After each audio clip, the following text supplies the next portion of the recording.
O CFTV existe desde a década de 1920, com a tecnologia sendo aperfeiçoada nos anos 1940. Desde então, as câmeras de CFTV fazem parte do nosso dia a dia e observam tudo o que fazemos.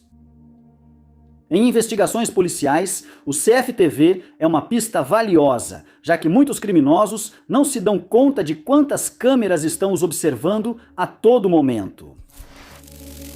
Número 10. Natalie McNally, de 32 anos, de Lurgan, Irlanda do Norte, havia descoberto recentemente que estava grávida em novembro de 2022. Stephen McCulloch, namorado dela, e a família estavam radiantes com a chegada do bebê. Um mês depois, Natalie desapareceu, iniciando um dos casos mais complexos da Irlanda do Norte. Stephen e Natalie se conheceram no verão de 2022 por um aplicativo de namoro e se deram bem de imediato. Stephen era criador de conteúdo e streamer sob o nome de Vortex Saxon 07, onde fazia vídeos sobre Doctor Who e transmitia ao vivo jogando videogames, como a franquia GTA. Com quase 40 mil inscritos, ele seguia construindo seu espaço no nicho. Durante o relacionamento com Natalie, Stephen continuou postando conteúdo e esperava que isso um dia gerasse renda suficiente para sustentar a família. Em poucos meses, seu canal e lives seriam provas-chave do crime que tentou ocultar. Em 18 de dezembro de 2022, Stephen criou seu canal no YouTube e fez uma live de 6 horas jogando GTA, Vice City, mas seus espectadores notaram algo estranho. Ele costumava interagir com sua pequena base de fãs, mas às vezes dizia que não poderia naquela noite por problemas técnicos. No dia seguinte, 19 de dezembro de 2022, Stephen recebeu uma ligação da Gardaí informando que sua namorada, Natalie, foi encontrada morta em casa. A notícia chocou a pequena comunidade de Lurgan e a busca pela pessoa responsável começou. Poucas horas após o início da investigação, câmeras de segurança registraram um homem estranho se aproximando e depois se afastando da casa de Natalie. A cena do crime não mostrava luta, sugerindo que ela foi atacada por alguém conhecido e de confiança. Stephen virou o principal suspeito, mas havia um problema. Ele estava fazendo uma transmissão ao vivo no momento em que Natália foi atacada. Mas Stephen tinha um segredo. As equipes de perícia digital descobriram que a transmissão ao vivo era, na verdade, uma gravação feita 4 dias antes, explicando a falta de interação com o público. Com essa informação, os investigadores revisaram as imagens das câmeras de segurança e identificaram Stephen. Testemunhas confirmaram isso, assim como o fato de seu celular ter ficado inativo por horas antes do ataque. Em fevereiro de 23, Stephen foi preso e acusado do ataque contra Natália. O caminho para a justiça da família de Natália foi tudo menos tranquilo. Os advogados de Stephen apresentaram várias moções para adiar o julgamento. Finalmente, em março de 26, um júri se reuniu no tribunal para ouvir o caso e dar seu veredicto. 2 horas após o júri ser dispensado, eles voltaram ao tribunal e Stephen McCulloch foi considerado culpado de agredir sua namorada grávida. Em junho de 26, ele foi condenado à prisão perpétua com um tempo mínimo de 31 anos. A família de Natália lutou muito e por muito tempo para que a justiça fosse feita, e eles querem que Natália seja lembrada por como ela era em vida. O irmão Neil disse à BBC que ela era a melhor irmã, com um coração de ouro. Outros a chamavam de raio de sol que amava todos. Se você ou alguém que conhece sofre violência doméstica, há ajuda disponível. Se você está nos Estados Unidos, pode ligar para 1-800-799-7233. No Reino Unido, 0808-2000, 000-247. No Canadá, 18709-7090. Irlanda, 1800-34-1900 ou entre em contato com o abrigo local para mais informações. Você não precisa passar por isso sozinho. Número 9. Atenas, Grécia, é lar de 600 mil pessoas e é o centro da cultura e da história grega. As ruas de Atenas, marcadas por milênios de história, atraem milhões de turistas anualmente.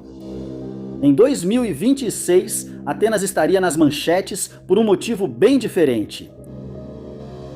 28 de abril de 2026 começou como qualquer outro dia no país banhado pelo sol. As crianças iam à escola enquanto os adultos caminhavam pelas ruas se preparando para o trabalho. A manhã passou com o trânsito diminuindo e restando apenas turistas nas ruas. Por volta do meio-dia, barulhos altos foram ouvidos vindo do bairro de Kerameikos. Depois, muitos ligaram para o 112, emergência da Grécia, enquanto fugiam para salvar suas vidas. Testemunhas relataram ter visto um homem de sobretudo escondendo uma arma. Logo depois, ele atirou em funcionários e civis no prédio da Fundação Nacional de Segurança, agência responsável pelas pensões. Um funcionário foi atingido na perna ao levar colegas e clientes para um local seguro. Em segundos, o homem saiu do prédio, chamou um táxi e sumiu. O próximo alvo confirmado foi o Tribunal de Apelações no distrito Ambeloukopi. Como ele estava escondendo sua arma, conseguiu passar pela segurança sem problemas e começou a atirar nos funcionários do tribunal. Mais chamadas foram feitas e, de repente, a polícia grega se viu dividida entre duas cenas de crime. 5 pessoas ficaram feridas, um homem e 4 mulheres, mas graças ao vidro de segurança e ao raciocínio rápido, escaparam sem ferimentos graves. Após isolar as cenas e resgatar as vítimas, a polícia de Atenas iniciou a caçada. Como o homem atacou prédios do governo, a polícia sabia que tinha muitas imagens de câmeras de segurança para usar. Equipes de crimes cibernéticos passaram horas analisando câmeras na cidade para mapear os movimentos dos suspeitos. Horas após o ataque, as imagens foram divulgadas à mídia e as denúncias começaram a chegar rapidamente. Naquela noite, a polícia de Atenas anunciou a prisão de um homem de 89 anos ligado aos ataques. As câmeras de segurança mostraram o homem entrando no primeiro prédio, depois chamando um táxi e fugindo. A polícia usou depoimentos e provas forenses para garantir a prisão. O nome do aposentado não foi divulgado e o motivo segue desconhecido. Fontes indicam que o homem jogou envelopes no local e disse às vítimas que elas eram a razão de tudo. Ainda é especulação, mas alguns na Grécia sugerem que as baixas aposentadorias podem ter influenciado seu ataque. Crimes com armas de fogo são raros na Grécia quando comparados ao resto do mundo, e em 2023 eles tiveram 0,33 homicídios por arma de fogo a cada 100 mil pessoas. A Grécia permite posse privada de armas, mas impõe regras rigorosas para licenças. O caso contra o aposentado ainda está em andamento, com a polícia mantendo silêncio sobre como a acusação e a punição vão se desenrolar. Número 8. Henry Novak, de 18 anos, era um jovem brilhante e promissor. No verão de 25, foi aceito na Universidade de Southampton para estudar contabilidade e finanças. Poucos meses depois, a polícia britânica iniciou uma das maiores investigações do Reino Unido. Em dezembro de 1925, Henry já começava a se adaptar à nova vida de estudante. Ele ia ao pub, fez amizade com pessoas de todo o país e preparava uma iguaria de estudante, miojo.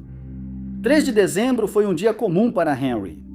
Ele assistiu à última aula, fechou os cadernos e arrumou as malas para voltar no Natal. Naquela noite, Henry e o time de futebol da universidade marcaram de se reunir no pub local para celebrar o fim do primeiro semestre. As bebidas rolavam e todos comentavam seus planos para o Natal. Às 11 da noite, câmeras registraram Henry entrando no pub Hobbit.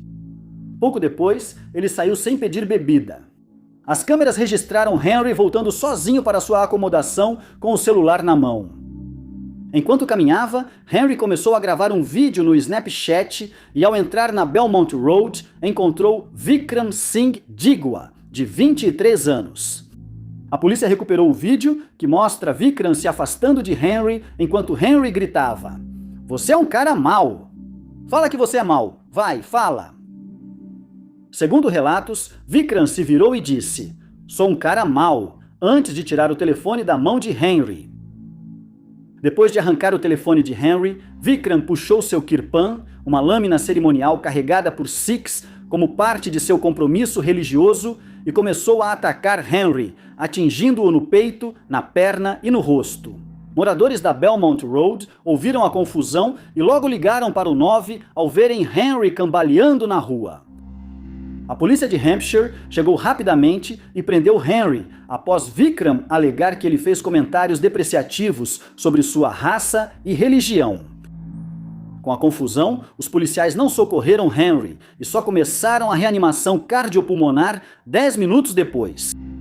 Ambulâncias chegaram ao local perto da meia-noite. Infelizmente, devido à gravidade dos ferimentos, Henry Novak foi declarado morto no local. Vikram Digwa foi detido no local e conduzido à delegacia para interrogatório. No caminho à delegacia, o irmão da vítima, Gurpreet, pôde acompanhá-lo e uma conversa entre eles foi gravada. Gurpreet sugeriu ao irmão alegar legítima defesa, mas Vikram destacou que havia muitas câmeras na rua. A polícia de Hampshire reuniu as imagens disponíveis e montou uma linha do tempo dos acontecimentos ao ouvir a conversa. Eles também presenciaram Vikram atacando Henry, confirmando sua culpa. Vikram foi informado de seus direitos e acusado de homicídio no mesmo mês. Em 26 de maio, após meses de sofrimento, a família de Henry pôde finalmente se dirigir a Vikram durante seu julgamento. Lucy Ross, mãe de Henry, falou sobre o impacto duradouro da perda do filho e a dor de informar a seus pais que Henry se foi. O júri levou quase um mês para dar o veredito: culpado. O júri não aceitou a legítima defesa de Vikram e o declarou culpado de homicídio.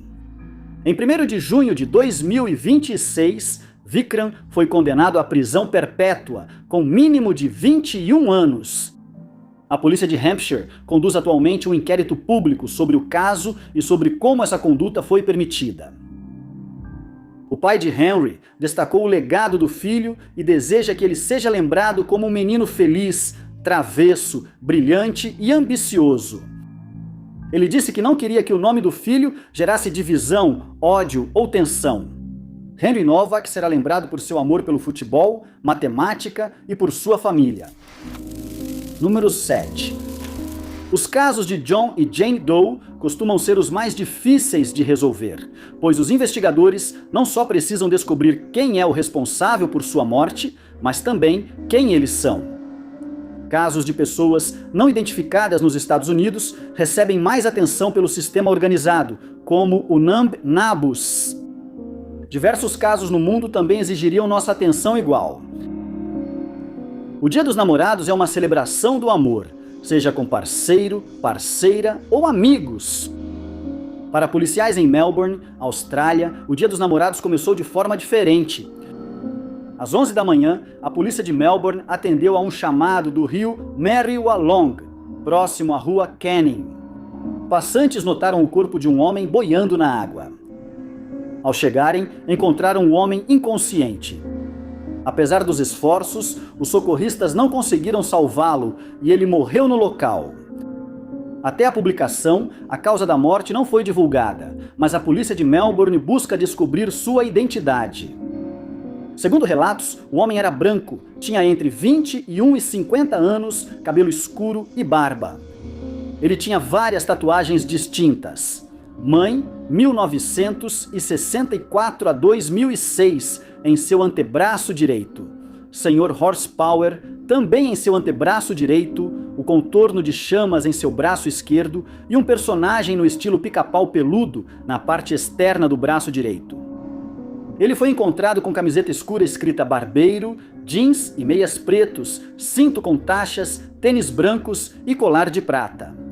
O homem estava sem documentos, o que dificultou sua identificação. Durante a investigação, a polícia de Melbourne encontrou uma pista intrigante. em 8 de fevereiro de 26, às 8h10 da noite. O homem é visto andando pela Duke Street em Sunshine North. Essas imagens foram feitas 6 dias antes de seu corpo ser encontrado, e os investigadores querem rastrear seus passos antes da morte. As imagens de CFTV, juntamente com reconstruções digitais e fotografias, foram divulgadas para a mídia, mas até agora não houve nenhuma pista. Faltam detalhes neste caso porque a polícia tem poucas informações. A tatuagem de mãe no antebraço dele é talvez a melhor pista. Investigadores podem usar essas informações para checar registros de mulheres que correspondam a essas datas e ver se elas têm filhos homens vivos. Até 26 de julho, a polícia de Melbourne ainda não sabe quem é esse homem. Ele merece recuperar seu nome e ser enterrado com a família conforme suas crenças. Qualquer pessoa que tenha informações sobre o caso do homem não identificado de Melbourne deve entrar em contato com a Delegacia de Polícia de Avondale Heights, da Polícia de Victoria, pelo número +0 393767, ou enviar um e-mail pelo link incluído abaixo. Além disso, se você quiser permanecer anônimo, pode entrar em contato com o Crime Stoppers Austrália pelo número +0 3800 30 ou visitar o link abaixo. Número 6. Nancy Guthrie, de 40 anos, era conhecida por sua inteligência, brilho e independência. Trabalhou duro para criar seus 3 filhos. Sua filha, Savannah Guthrie, tornou-se uma jornalista de grande destaque, escrevendo para a NBC News e MSNBC e até atuando como correspondente da Casa Branca durante as administrações Bush e Obama. Em 2026, Nancy estava aproveitando sua merecida aposentadoria e morava sozinha no bairro nobre de Catalina Hills, em Tucson, Arizona. Catalina Hills tem cerca de 50 mil habitantes e Nancy fez boas amizades ao longo dos anos na pequena cidade. Todos se conheciam e se sentiam seguros. Em 31 de janeiro de 2026, Nancy voltou para casa após passar o dia com a família. No domingo seguinte, Nancy, conhecida por sua fé, não apareceu para uma transmissão ao vivo da igreja presbiteriana Cornerstone, deixando a congregação preocupada. Nancy preferia participar presencialmente, mas a idade trouxe dores crônicas e problemas de saúde. Felizmente, na era moderna, a igreja dela estava só a um toque e ela nunca perdia um sermão. A família notou sua ausência e foi à casa dela para ver se estava bem. Ao chegar, encontraram a casa vazia e ligaram para o 91 imediatamente. Em poucos minutos, o departamento do xerife do condado de Pima chegou à casa e a investigação começou. Investigadores procuraram Nancy na casa, mas não encontraram sinais dela. Primeiro, pensaram que ela teve uma emergência médica, mas nenhum vizinho se lembrava de vê-la ou ouvi-la pedir ajuda naquele dia. O mais preocupante é que telefone, bolsa e outros pertences ficaram na casa. Se ela tivesse saído voluntariamente, teria sido às pressas, mas os investigadores duvidaram disso por sua dor crônica e mobilidade limitada. Devido à fama e posição de Savannah, o sumiço da mãe se espalhou rápido e viralizou nas redes sociais. As pessoas opinaram sobre a situação e muitos especularam, o que só aumentou a dor da família. Dias após o início da investigação, o FBI entrou na busca e o caso passou de desaparecimento para homicídio. O FBI encontrou imagens de câmeras de segurança da casa de Nancy, assim como de câmeras da região. Imagens das primeiras horas de 1º de fevereiro de 2026 mostraram um homem de máscara de esqui, roupas pesadas e mochila. O FBI disse ainda que o homem portava uma arma na cintura. O suspeito ainda não identificado tentou afastar o rosto da câmera, mas não conseguiu escondê-lo totalmente. Vídeos de veículos de notícias e da mídia também foram analisados pelos investigadores, já que suas câmeras haviam captado uma pista vital. Em certas imagens, via-se um rastro vermelho saindo da porta da frente de Nancy. As imagens e as gravações das câmeras de segurança do homem foram divulgadas à mídia. Dias depois do desaparecimento de Nancy, sua família recebeu cartas de resgate. Uma carta exigia $milhões pelo resgate de Nancy, pedindo que o valor fosse enviado em criptomoeda. Em junho deste ano, o FBI determinou que as cartas de resgate eram falsas, uma tentativa mal feita de golpistas de se aproveitar do caso e lucrar com a dor da família. Mesmo com imagens de câmeras, fotos e vídeos, ainda não há pistas no caso de Nancy. As autoridades acreditam que ela foi levada à força, mas quem a levou e por quê ainda é um mistério. A família de Nancy espera que ela possa ser devolvida em segurança para sua família, onde é o seu lugar. Qualquer pessoa que tiver informações deve entrar em contato com a detetive Regina Manzanedo, do Departamento do Xerife do Condado de Pima, pelo número 5203511460, mencionando o caso número 260201080. Ou o escritório do FBI em Phoenix pelo número 6234619 ou online em tips.fbi.gov. Número 5. Sally Grace Contarino, de 26 anos, viajou para Nevada em junho de 26 para realizar um sonho. Sally, de Melbourne, Austrália, trabalhou por meses para pagar uma viagem solo aos Estados Unidos, planejando conhecer Califórnia e Nevada.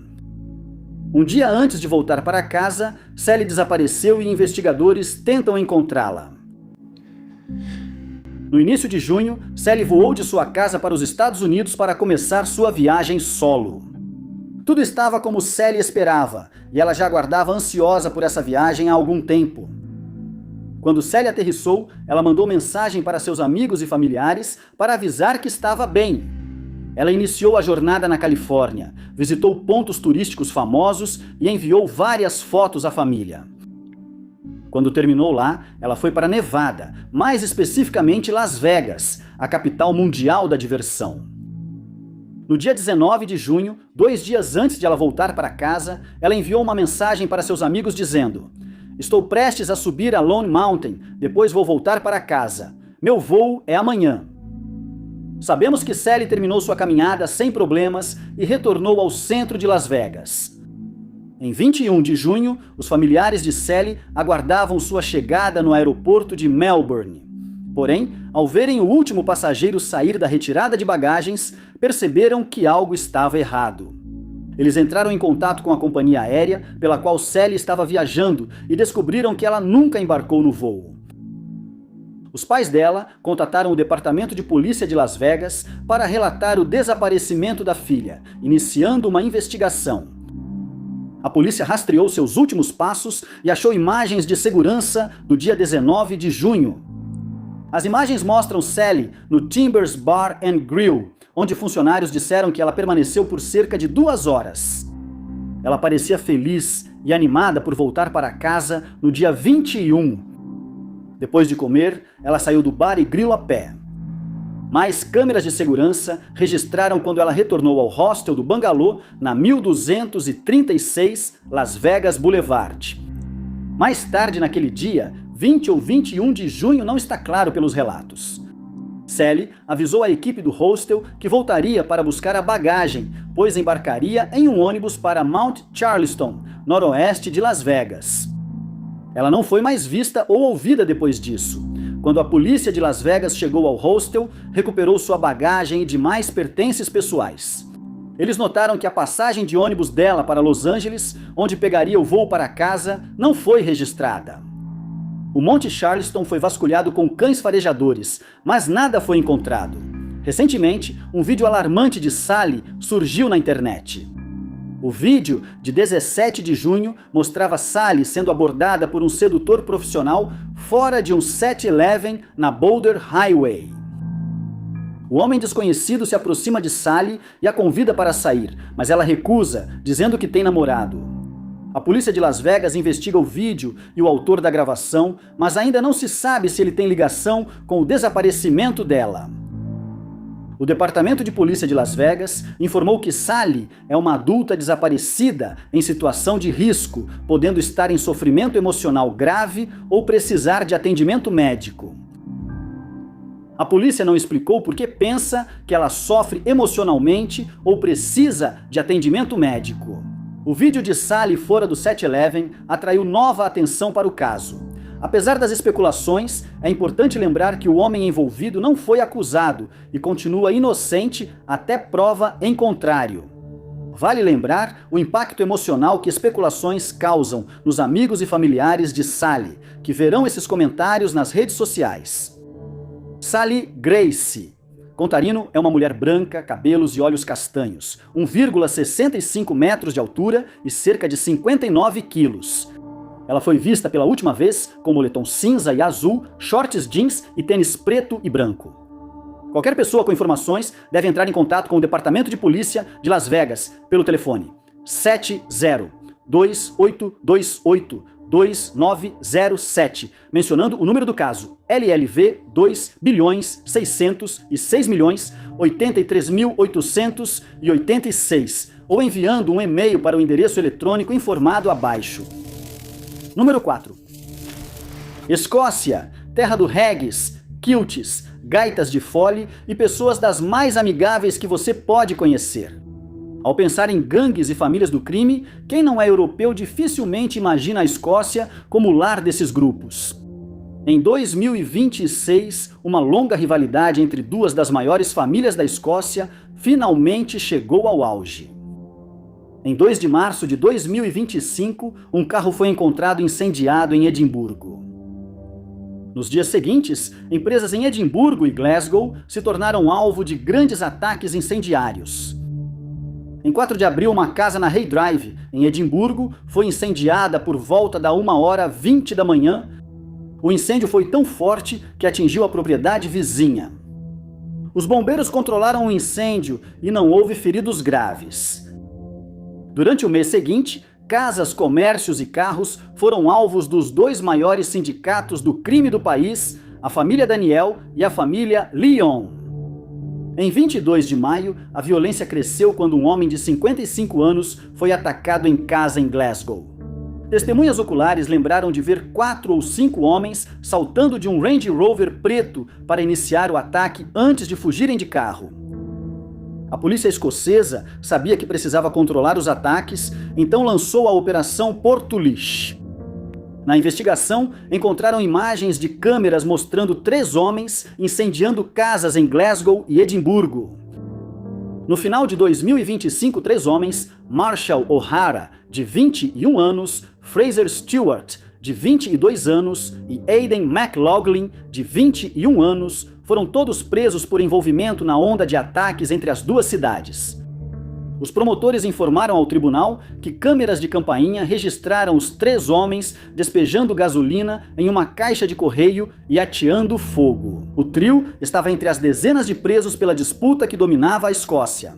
O'Hara e Stewart receberam 7 anos e 6 meses de prisão, enquanto McLaughlin pegou apenas 3 anos devido ao tempo já cumprido. Durante a sentença, o juiz afirmou: "Como disse quando se declararam culpados, o público não tolera esse tipo de gangsterismo. A rivalidade entre as famílias diminuiu, mas a polícia já espera novo surto de violência."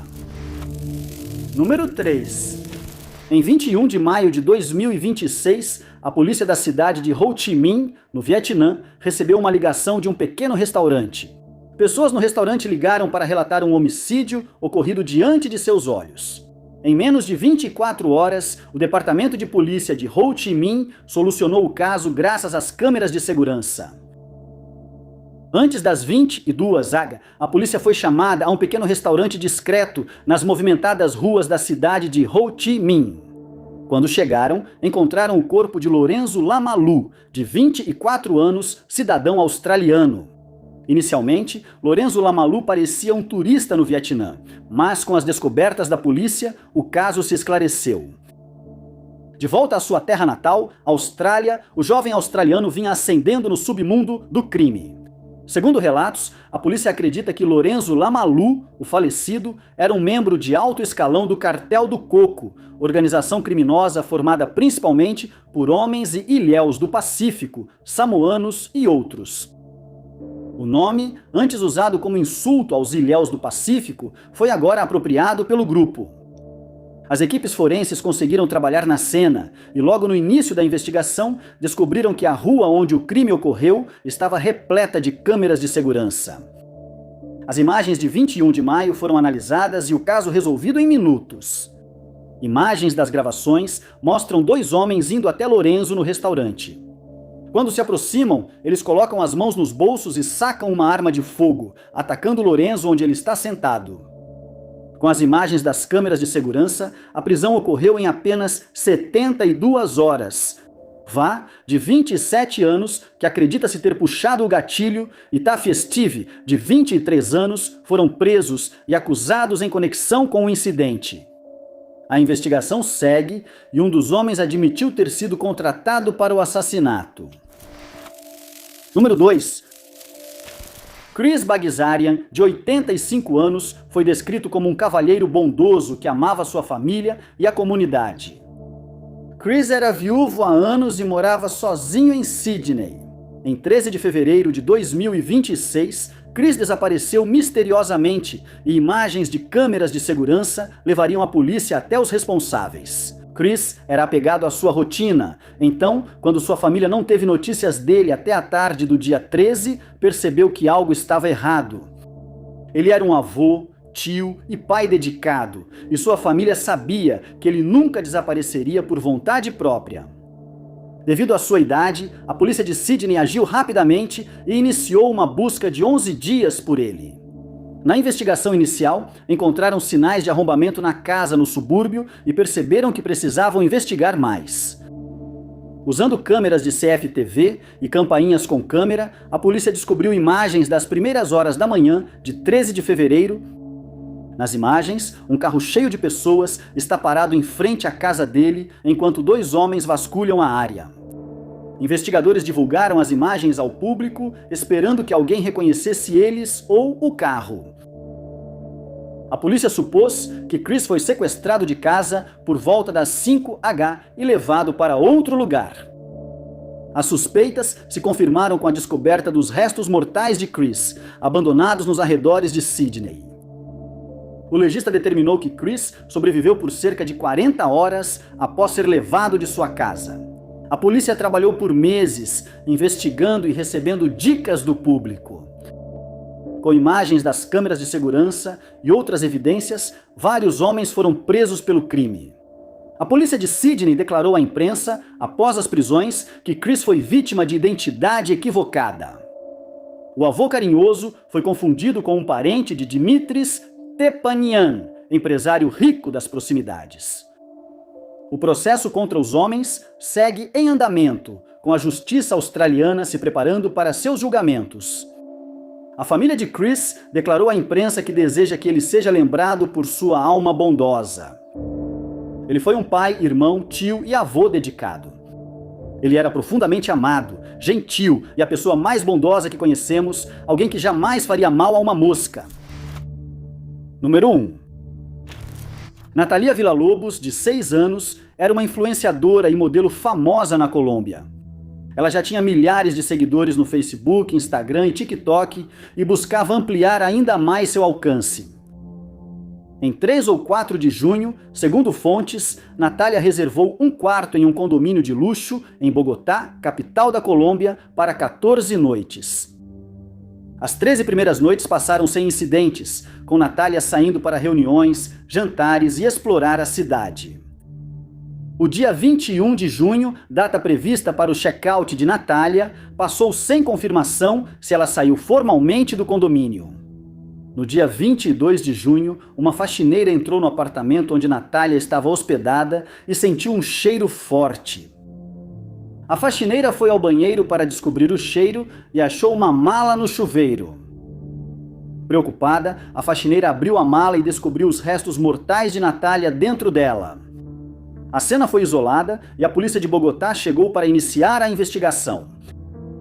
A polícia logo suspeitou de alguém no complexo de apartamentos e buscou pistas. Foi então que encontraram imagens de segurança de Matthew Foster Smith, médico britânico de 46 anos, de férias na Colômbia. As imagens mostraram Matthew levando lençóis à lavanderia do complexo antes de sair à noite. A polícia colombiana depois achou mais provas físicas, indicando que Matthew entrou no apartamento de Natália quando ela estava sozinha. As autoridades também alegaram que Matthew agrediu Natália antes de colocar o corpo dela na mala. Quando as autoridades descobriram, Matthew já tinha fugido para o sul, entrando no Equador. Um mandado internacional de prisão foi emitido contra ele e em 26 de junho de 2026, após ver as manchetes, ele deu uma entrevista exclusiva ao The Sun. Não fui eu. Eu assisti a Inglaterra x Croácia em um telão de bar irlandês. Depois do jogo, eu entrei no shopping center. Dei uma volta, comprei sorvete e voltei depois para os jogos. Nesse período, vieram à tona as prisões anteriores de Matthew. Em 2020, ele cumpriu 18 meses de prisão por perseguir sua ex-namorada em Dorset. Ele também havia divulgado imagens privadas dela na internet. Em 2024, ele foi condenado a 2 anos em outro caso de perseguição, levantando dúvidas se os ataques a Natália foram aleatórios ou planejados. Em 27 de junho de 2026, um dia após conceder entrevista ao The Sun, Matthew foi preso no aeroporto internacional de Quito, no Equador, onde autoridades temiam que tentasse voltar ao Reino Unido. Ele foi extraditado para a Colômbia, onde foi acusado pelo ataque a Natália. Se for considerado culpado, Matthew pode pegar de 40 a 50 anos de prisão. O prefeito de Bogotá, Carlos Galán, escreveu em um comunicado: em Bogotá, quem faz, paga. A mãe de Natália deseja que a filha seja lembrada por seu espírito vibrante e que seu caso ajude a criar novas proteções legais para mulheres no país. Se você ou alguém que conhece sofre violência doméstica, saiba que há ajuda disponível. Se você está nos Estados Unidos, pode ligar para 1-800-7997-233. No Reino Unido, 0800-247. No Canadá, 1-888-70979090. Na Colômbia, 01800-112137. Ou entre em contato com o abrigo local para mais informações. Você não precisa fazer isso sozinho.